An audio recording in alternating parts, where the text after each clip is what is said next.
Well, welcome to another edition of On Point Live, right here from the Manhattan Beach Studios. Hello, everybody. I'm Vince Ferragamo, former Super Bowl quarterback with the Los Angeles Rams.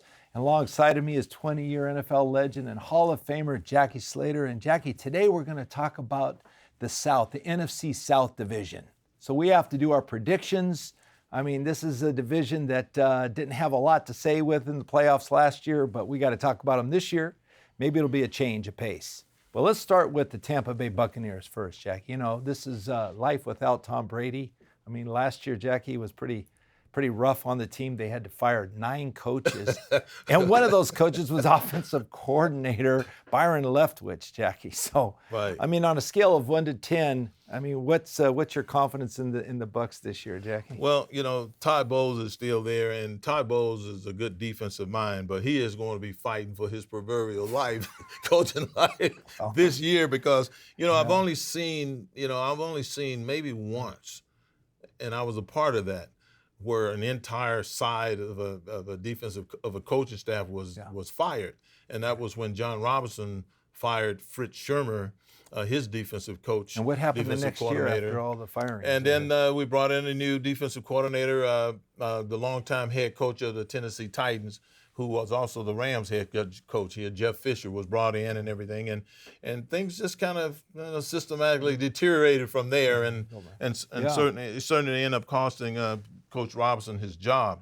But you know, when I look at Todd Bowles here, I see a guy that's come up the hard way. He's earned everything he's gotten as a coach, and I'd like to commend the Buccaneers for giving him another shot to try to get this thing straight. But you know, he made a couple of interesting hires. There's a guy that he hired as his offensive coordinator named Dave Canales. Now, Dave Canales has been with he's been with the Seattle Seahawks head coach been with Pete for the last 12 years, all the way back to USC. And that young man actually went to school at Azusa Pacific University and played football out there. And you know what they call his offense, Jackie? They call it a wide zone scheme I saw offense. that, Vince, and I don't know what that is. do you know? I don't really even know what it is either. I have no idea what it is, Wide but I would zone imagine scheme? it has something to do with getting the ball in the perimeter, stretching the defense, and looking for cutback lanes out there. And it's a different philosophy. Let's just put it that way. It's definitely a different philosophy. Yeah. But, you know, they got Casey Rogers as their defensive coordinator. And then Baker Mayfield is the interesting piece there. We saw how Baker Mayfield came in and was a quick study at least what Sean McVay served up to him. He did a great job at the plays that he had at his disposal. So he's going to get another legitimate shot there. And he's got a couple of good receivers to get after with the football, Chris Godwin and Mike Evans. So, you know, when I think about this is going to be kind of like a desperation year. This is going to be a year to save the jobs. A year to try to prove to the ownership that we can build a community here that can consistently win football games. And I think Todd Bowles realizes that, and certainly it's indicative of all the hires that he has made. But, you know, with no Tom Brady, I don't think anyone should expect realistically the Buccaneers to be playing football on the level that they did 2 years ago, Vince, when he was still there. It was totally different, totally different makeup. And a lot of the great players, Ndamukong Suh and a couple other guys I can think of that are gone from there. So they're going to have their work cut out for them to have any success. Interesting thing, and I always take a look at this, their offensive line is ranked the 14th best offensive line in all of pro football. And whenever you have that kind of continuity and consistency there with the big guys, it gives you an opportunity. You can decide what you want to do. You want to be a run game-oriented guy. You want to be a pass game-oriented guy, get the ball out quick, intermediate shots, however you want to decide to do it. When you got an offensive line that's skilled enough and good enough to be able to execute a variety of different type of blocks, you got options. So it's going to be interesting to see what they ultimately end up doing down there with Todd Bowles and his outfit. Well, I think what I've got to say maybe is not going to make a lot of fans with the Tampa Bay fans out there. They've got, but it's almost like it's a sinking ship and they're throwing life preservers out there, Jackie, right now. But they're trying to save what they have. They built so much when they had Brady and they had Gronk come in and they had everybody was just on the right page. Special pieces. Yeah, they had it all going on, and then it just kind of dissembled. But, you know, Todd Bowles is the only one that's left over from that team, and so he's just trying to recuperate of what he's got and trying to build. Now he's got Baker Mayfield coming in. Yes, maybe Baker can help out a little bit and create the offense, but their defense is going to have to really step it up. Hopefully their defense can play at a level that can be competitive. But what I see in their receivers, Jackie, is you got a guy like Mike Evans. You mentioned Godwin. I like both those guys. But Mike Evans now has, towards the end of his career, Jackie. But getting a little long in the tooth. Yeah, and if they don't produce this year, I mean, is he expendable? Well, you got to figure that way, because Todd Bowles has come to his defense when they were asking about Mike Evans and his value to the team and where he was in his career. Todd Bowles came out and said Mike Evans is a staple in our organization. There's no way we're going to consider trading him or parting ways with him. And that might be the way that he feels in his heart. But, if things go awry here for the Buccaneers, and not only will Mike Evans be expendable. Maybe a lot of other guys too. But so are Mr. Bowles. Yeah, they could be. Well, Jackie, 6.5 wins is the prediction. Over and under. What do you think about that? I mean, well, I can see him win. I can see him winning. I can see him winning over that. over? I can see that. I'm gonna have to go under. Again, I'm not getting a lot of votes from the Buck fans, but it's my prediction. It's my opinion. Well, they're definitely going to be the bottom. Yeah, they're going to be the bottom team there. Well, in that division. Well, here's another team, the Carolina Panthers, Jackie. Now this team is rebuilt itself. They've hired Frank Reich to come in. A very successful coach. But Jackie, an old teammate of yours. As you will allude to the fact that there's experience on his coaching staff that he brought in. Now we can start naming these guys, which I like you to do, but there is a myriad of experience Absolutely. And success surrounding a lot of these coaches. There's no doubt about it. So he's compiled that, and what he did is he brought in a rookie quarterback and he stated him as his starter. So they have, Andy Dalton is the backup, and they're going to put in Bryce Young at starting quarterback. Jackie, maybe I should be asking myself this question. So it's relegated to a quarterback position. But what is it going to be like for this team to have Frank Reich, who's never really worked with a rookie quarterback in the past, more experienced quarterbacks? What's it going to be like for him to work with a rookie quarterback? And he's high on him. What's the result going to be? Well, I think we all got very good indication of how Frank Reich is going to manage Bryce Young a month and a half ago after the draft, 2 months ago, whatever it was. Well, if you remember during that period of time when we had OTAs and whatnot, Bryce Young was taking all the second-team reps. The starter, whoever that senior guy was taking all the reps. Bryce Young got nothing but second-team reps. So that told me right there that he understood the pressure on the number 1 overall pick in this draft. He understood the pressure on the young man, and he wanted to start him off by taking that pressure off of, and that's what he did. And gradually through the offseason, he saw that, because you said this right away, and Frank, you said right away that this guy is too good to be sitting on the bench. Oh, yeah. And everybody knows that. Everybody knew that on day one of draft day that he was going to be the starter from day one. But what did Frank do? He managed him properly. He didn't put any pressure on him by making him feel that, hey, you're going to come in and save the day. No, you're going to gradually learn bits and pieces of what we're trying to do here, get your feet underneath you, and then we're going to, at the right time, put you in that spot. And I think that's a clear indication to me that Frank White did a good job and knows how he wants to manage this guy. But now I want to jump over to the coaches. You talked about this. Vince, this football team right now has over 200 years of coaching experience, man. 200 years of coaching. Think about that. Yeah, I know that's a lot. Vince, they went out, Frank Wright, I love the guy. I still can remember him leading the biggest comeback, one of the biggest in NFL history at that time. Well, he went out and he hired Dom Capers as a senior defensive advisor. And then he went out and hired Jim Caldwell as a senior offensive advisor.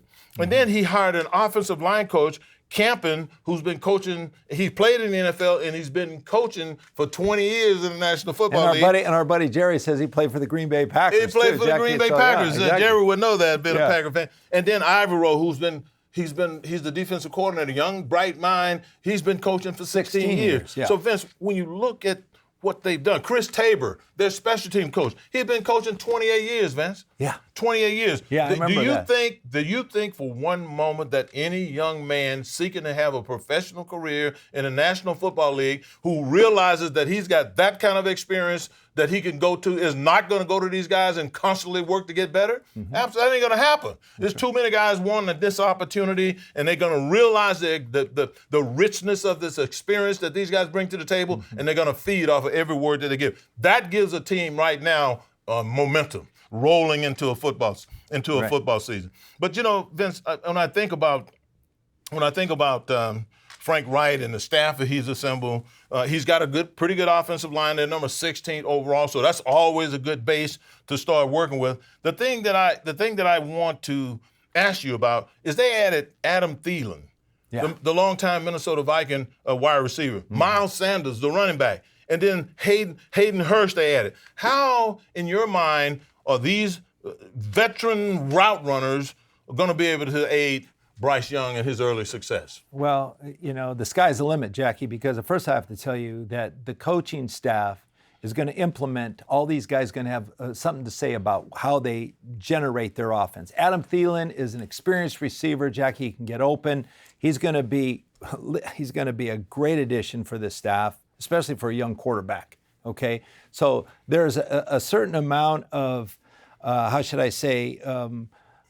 confidence that receiver is going to give to the quarterback when he's running his routes. Okay, it's going to be an understanding between quarterback and receiver. He's going to come back to the huddle, not say much to the quarterback. The quarterback's going to know he's always open. So that gives the quarterback a lot more confidence going into the season. Also, he's got Miles Sanders, okay? He's a great running back, okay, Jackie? He's experienced. He's been there. He's done it. It's just going to add to the development of this young quarterback and this team. And then also you got Hayden Hurst, okay, as a tight end. So, I mean, all these coupled with their offensive staff and with the experience that they have, this Carolina team, I'd have to say is optimistic. I'm very optimistic. If you're a Carolina fan, I mean, this guy is looking pretty good right now. So what do you think? 7.5 games this year with a rookie quarterback? You think that's doable? Can they go over? You got to remember that guy, that rookie quarterback, won some national championships at the best team in the country. Yeah. And he played under one of the toughest college coaches, and he was consistently cool and calm and delivered every time I ever watched him. So I have nothing but great expectations for Bryce Young. Yeah, he had some great coaching when he was a young kid growing up, Jackie, and I have to agree with you. I think this is going to be the team to beat in the NFC South. And, the thing about Bryce Young is he doesn't run around a lot. He's got athleticism. He's a pocket passer. But he likes to move in the pocket to throw the ball. That's a little different, Phil. Okay, so I think the sky's the limit. I think he's going to be good. I think C.J. Stroud's going to be good too in the AFC South. So these two young quarterbacks are going to be something to look forward to. And I think they're going to be over 7.5 wins. I do too. Okay, the next team, Jackie's got to be the New Orleans Saints. Are they going to put the bags back over their head this year, Jackie? You remember that? They got who that going to beat them Saints? Jackie, they signed Derek Carr to a $100 million guaranteed contract. What did you think when you saw that, Vince? I wondered. My eyes popped open like, I wondered, Vince, do you think he's going to have more success here in the Dennis Allen than he did at the Raiders? No, I can't see it happen. No, because he had Josh McDaniels with the Raiders, and before that he had his assembly of coaches there, and I thought he was pretty good with the Raiders, but I don't see him making the big difference with the Saints. What about Michael Thomas? Remember Michael Thomas? I do like 149 balls. Hey, 149 balls. Yeah, but who was throwing to him was Drew Brees. Okay, future Hall of Famer. So I just think that Mike Thomas, he's coming off his injury. What is he? 30 years old now, Jackie. So he's stepping up. Can he deliver for this team? Yes, he can. He hasn't played much in the last few years because he's been hurt. But he's that type of player that I like as a receiver. Mm-hmm. But there's a connection between Drew Brees and Thomas versus Carr and Thomas. I mean, that's something that has to be developed. Yes. And I don't know if if they have the time to develop these two guys together. We'll see. But well, one other thing, Vince, and I'm going to add this. When we knew we were going to be looking at these two divisions, the first thing that I went and looked at was the rankings of their offensive line. Obviously. And Vince, well, I'm looking the at AFC South's not very good. What about NFC South? Vince, the New Orleans Saints offensive line is ranked 24th out of all offensive lines in the National Football League. And to me, with Derek Carr, that does not bode well. So the line coach, the run game coordinator, the supervision that Dennis Allen is going to have to give to those two areas of specialty is going to have to be severe, thorough, and well thought out. Because if an offensive line is ranked as lowly as their offensive line is ranked, they're bringing in Derek Carr, who one of the things you told me about Derek Carr is he takes off running a little bit too soon. Mm-hmm. And if that combination of things is going on, it could be a very dismal outing for them offensively. Jackie, they had the defense, the top 10 defense in the league last year, the Saints did. Cam Jordan is a big reason for that. Yeah, they re-signed him too. He's 30-some years old now, Jackie. Mm-hmm. Is that defense going to take a step backwards this year, do you think? Well, I mean, first of all, you can't say enough about Cam Jordan. That's one of the few guys in the National Football League that can line up anywhere and beat anybody. He can line up over the left guard, right guard, left tackle, right tackle. But he's only one guy, Jack. He's only one guy, but so is Aaron Donald. Yeah. Well. And so is Jalen Ramsey. So I'm thinking the combination of he and a couple of those defensive backs they have there, they got a couple of pretty good secondary down there. Mm-hmm. I'm thinking the combination of consistent pass rush over the duck, because they're going to put him over the worst pass blocker that they have. Yeah. And if he's consistently beating them and in the heart of that pocket with the secondary that they have, it could be problematic. It's consistently problematic. Well, they have the easiest schedule this year, Jackie. So the pick is 8.5 wins. So, that's a high number. Yeah, that's a high number. I mean, you think it'll be over 8.5? So they're going to have a winning season or a losing season? I think so in that division. You do? Vince, I have them the number in this division. Okay. I have them number one. I have the Saints. I disagree. I have Saints number one. I disagree. I don't think they're going to win. I don't even think they're going to win 7 games, 6 games. Is that right? And you're basing that primarily on the quarterback. I'm basing it because of the incontinuity, the instability of what's happened in recent years there, mm-hmm. Jackie. Mm-hmm. And so since the departure of Drew Brees and Sean Payton, mm-hmm. they haven't been able to recapture that whole spirit of winning football. Well, they'll probably. And for how many years did they have the Saints with the sacks over there? I do remember, however, going to New Orleans and when they had the bags over their head and getting two-gapped by a couple of their players that made me think, I want out of New Orleans right now. These guys are balling here. So my buddy Frank Maselli is going to be mad at me because he's a New Orleans guy. He's a New Orleans guy. Well, I can fudge just a little bit and see them maybe number 2 and see Carolina surging on out ahead of them there. But those are the two teams I think are going to be making a lot of noise in this division. Before we predict it, we got to talk about the Falcons. I know. Atlanta Falcons, Jackie. Yeah. All right. They were in contention last year. They were 7-10. Yes. Okay. Arthur Smith's the coach. Right. You know what? They drafted high. They got a great running back. They got the best running back in the draft since Saquon Barkley and B. John Robinson. Right. And the interesting thing, Vince, and I don't know why I have them finishing number 3 in this division, because first of all, they have the number 7 ranked offensive line in all pro football. Okay, there you go. And the other thing, and now they have one of the top running backs, Jackie. Absolutely. That's going to parlay. They got the best running back that was in this past year's draft. And this is another thing that I feel very comfortable with, Vince, is that they're going to run the football. Yeah. They're going to run it. They ran it last year, and they're going to run it this year. And relative to Pro Football Focus's grades, the top graded run blocker, regardless of position in the National Football League this past year, was Chris Lindstrom, their offensive guard. And Vince, it must have been mighty good because they gave him a $100 million contract. He's an offensive guard that's making $100 million. So in my opinion, Vince, what they're going to do down there is they're going to run the football. They got the best back. They got the best blocking offensive lineman. And then when you think about it, Vince, he's on the right side too.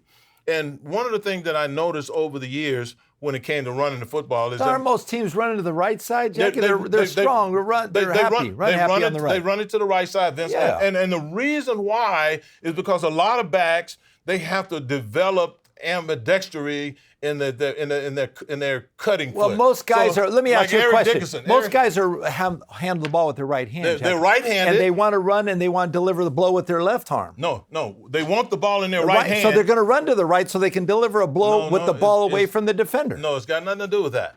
They want the ball in the right hand, and they want to come off the dominant right foot to insert themselves in the line of scrimmage with explosion and power and speed. That's the reason why most offensive run game coordinators will feature good backs, particularly those who aren't like Eric Dickerson. Eric Dickerson was ambidextrous. He was equally adept at making powerful cuts into the line of scrimmage off his left foot as he was his right, because he throws. Well, here's another idea. He golfs with his right. He throws with his left. Here's for our beginner guys at home. If I'm running the ball to the left, and I'm carrying the ball like this on my right hand, if I'm a defender, I can strike the ball and I can fumble the ball. Wait, I'm just saying. Wait, hold on a second. If I'm running this way, I can't push this way. But if I'm running to the right side and I get my ball on the right side, I can straight arm on my left arm, keep the defender away from my football. Right. That's why most teams want to run to the right. Well, I disagree with that, Vince. Okay. 100%. Okay, if I'm going to run to the left, am I going to carry the ball in my left hand? If you're going to run the football to the left, you're going to carry the football in your left hand. Why? So that you can put your dominant foot, your left leg, in the ground and insert into the line of scrimmage. That's what Eric. Right. That's what made Eric. But most running backs don't switch the ball. If they have to. They do. Yeah. If you talk to Eric Dickerson, if you talk to Walter, God rest his soul, but if you had talked to Walter Payton or Eric Dickerson, both of these guys I played with and I talked to. All right, I'm going to watch this. And Eric Dickerson will tell you, hey, Jackie, I'm not like other backs. He said, I can insert off of my non-dominant leg. I don't have a dominant leg. Okay. So because he's ambidextrous. Yeah, okay, he can insert. Well, I can see that. The left side off the left foot, insert off the right side. And that's the reason why most offensive coordinators, when you think about the power running game, they want the ball going to the right side because they know most backs are right-handed and they can make all their power moves, insert into the line of scrimmage. That's a good point. Yeah. So if I'm a defense, I'm going to stack on the left, so I'm going to have my best defensive tacklers on the left side of the line. Historically, that's what we have seen. If you look at what Bill Belichick does, if you look at you don't have to be a scientist to figure this stuff out. No, Jackie. But if you look at what the New York Giants did under Bill Parcells, Ken Dorsey, all these guys, always had big-bodied two-gappers playing over the right tackle and right guard. And then I put my best pass rusher on the right side of the defense, on the blind side of the quarterback. Absolutely, and for similar reasons, Vince, because think about it. He's over the left tackle. He's over the left tackle and probably right-handed dominant. And so his right foot is on the outside. He goes up the field. That's right. And then when he comes into the tackle, he's coming into him with power off the dominant side of his body. Does that make sense? That's how it works. That's how it works. That's how it works. Okay, but let me talk about Atlanta. So we like Atlanta, what we're talking about so far, because they also have Kyle Pitts, who was one of the top tight ends coming out of college last year, Jackie. Absolutely. So now you've got Desmond Ridder, and Desmond Ridder, a lot of people don't know about. This is a young quarterback that's got a lot of potential, Jackie. So, I mean, with Arthur Smith, if he can put this offensive line together with Bijan Robinson running the football behind that offensive line. Chris Lindstrom, and use that tight end a little bit. This is a team that maybe they can play defense. They can be in the thick of things. Herein lies a problem. Kyle Pitts. Yeah.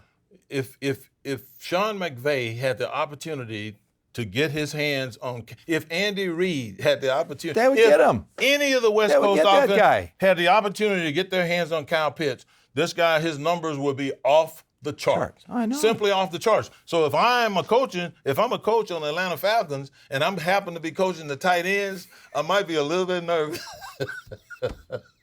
Because his production has not lived up to his ability, Vince. Well, they got to throw him the football. That's where he's best at, Jackie. He can get open, and he's a big player, a great weapon. Big time. And very few DBs can run with him. So we have another high number, Jackie. 8.5 wins for Atlanta. Yeah.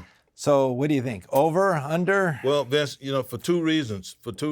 I got them at the top. Not the very top. I don't have them in number one spot. Okay, so how do you rank them? I got to close the top, and this is why. How do you forget the 8.5 points? Okay, 8.5 wins. How do you rank the NFC South? I think the NFC South. Who's going to win it? I think they're pretty potent, and I think it's going to be between Atlanta and Carolina. I'm going with the coaches in Carolina. Going with the coaches in Bryce Carolina. Young. I'm inclined to lean that way too. I'm going Carolina number one. But it's hard for me to abandon the number seventh overall rated offensive line in all of pro football with $100 million right guard. That's why I got them at second. And the best back, hey Vince, and the best back. Well, I got them at second. Okay. I got them all at right. second. That's fair enough. So who's third? Well, you got to go to look at New Orleans. You like the Saints? Okay. Certainly not the Bucs. Not the Bucs. The Bucs are in the cellar. Yeah. So I agree with you there. All right. So, well, we broke that one down, Jackie. Yeah, I got a little sweaty over here. I don't know, man. Got to because talk you about the running. offensive. Running backs and offensive linemen. It just gets me going. You know. That's the game. That's the game. That's where it's all at. Well, we hope you enjoyed our visit with the predictions of the NFC South. And, if you want to subscribe, please do. Subscribe to On Point Live with Vince and Jackie. And follow us on Instagram, right, Jackie? That's at right. on.point.live. So, until next time, stay on point.